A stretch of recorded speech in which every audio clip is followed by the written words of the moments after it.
नमस्कार दोस्तों।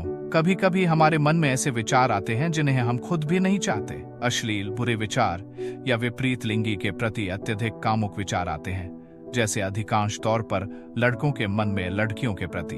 आजकल तो मोबाइल पर वीडियो इत्यादि की वजह से यह समस्या बढ़ रही है। बाद में हमें इनका पछतावा भी होता है। हम अंदर से परेशान होते हैं। हम लाख कोशिश करें, लेकिन ये विचार रुकने का नाम ही नहीं लेते। क्या आपने कभी सोचा है कि इन विचारों पर कैसे काबू पाया जाए? आज मैं आपको गौतम बुद्ध की एक ऐसी कहानी सुनाने जा रहा हूँ जो आपके मन के इन अशुद्ध विचारों को जड़ से खत्म करने का रास्ता दिखाएगी। एक समय की बात है, एक युवक गौतम बुद्ध के पास आया जो अपने मन में लगातार अश्लील और बुरे विचारों के आने से बहुत परेशान था। उसका जीवन बहुत अशांत था, क्योंकि वह चाहकर भी इन विचारों को रोक नहीं पा रहा था। वह इन विचारों से छुटकारा पाने के लिए बहुत प्रयास करता, लेकिन जितना वह इन्हें रोकने की कोशिश करता, ये विचार उतनी ही तेजी से उसके मन में आते। वह सुंदर स्त्रियों को देखकर कामुकता का अनुभव करता था।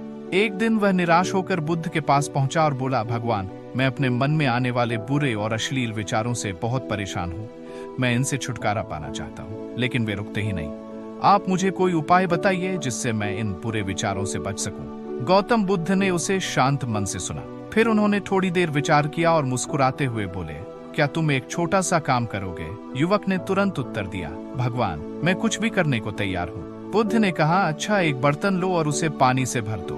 फिर उसे अपने सिर पर रखकर हमारे साथ नगर में चलो, लेकिन ध्यान रहे उस बर्तन से एक भी बूंद पानी गिरनी नहीं चाहिए। अगर पानी गिरा तो तुम्हें दंड मिलेगा।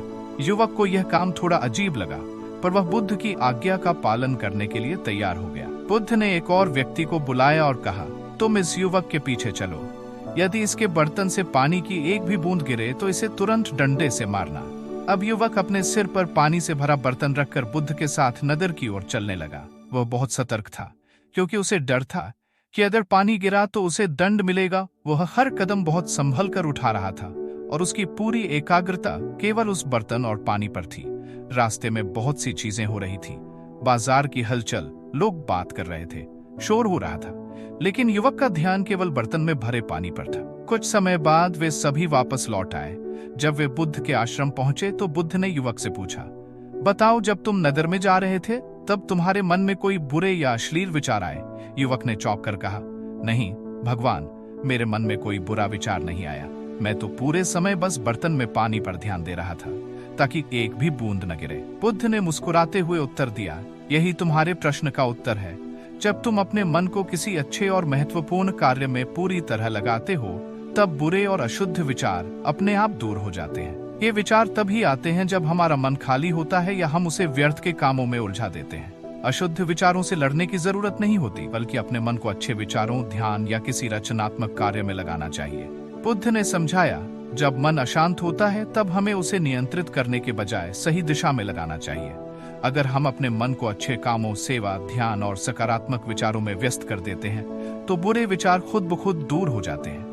इस उदाहरण ने युवक के जीवन की दिशा ही बदल दी। उसने सीखा कि बुरे विचारों को रोकने की कोशिश करना ही सही रास्ता नहीं है, बल्कि मन को किसी सकारात्मक और अर्थपूर्ण कार्य में लगाना ही समाधान है। इसके बाद उसने अपने जीवन को ध्यान और सेवा में समर्पित कर दिया और उसे कभी अशुद्ध विचारों से परेशानी नहीं हुई। इस कहानी से हमें यह सीखने को मिलता है कि अगर हम अपने मन को किसी सकारात्मक दिशा में लगाते हैं तो बुरे विचार खुद ब खुद समाप्त हो जाते हैं।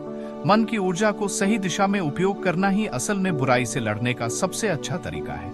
जैसे कि गौतम बुद्ध ने कहा, मन को अच्छे विचारों और रचनात्मक कार्यों में लगाना ही हमारे मानसिक और आध्यात्मिक विकास का मार्ग है।